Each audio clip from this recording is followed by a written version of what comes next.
सखी। देह गईले गोटाई औरी बढ़ल गोराई, देह गईले गोटाई औरी बढ़ल गोराई, अरे देखी नजरिया के झूठ कइले बा।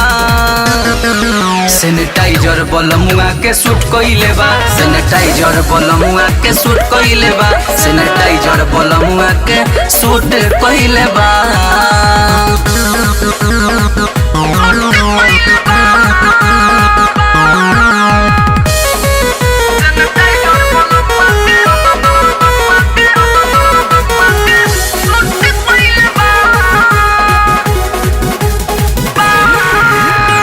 लॉकडाउन के पहले सैया रहले टिटी हरी, सब काम भइल इनकर घरवा के भीतरी।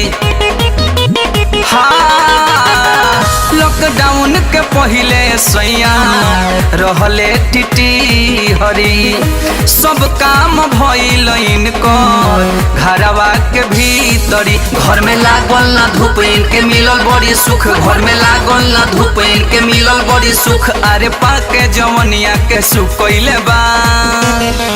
सैनिटाइजर बलमुआ के सूट कइले बा, सैनिटाइजर बलमुआ के सूट कइले बा, सैनिटाइजर बलमुआ के सूट कइले बा।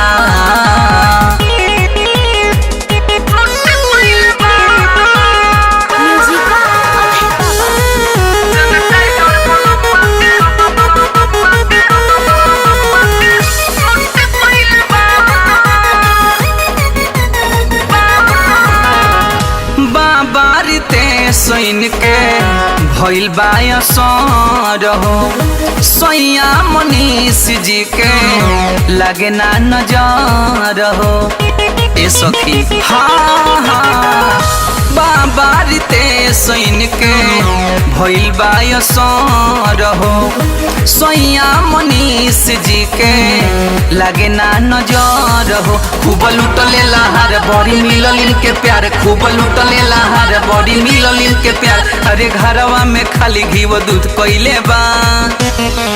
सैनिटाइजर बलमुआ के सूट कइले बा, सैनिटाइजर बलमुआ के सूट कइले बा, सैनिटाइजर बलमुआ के सूट कइले बा।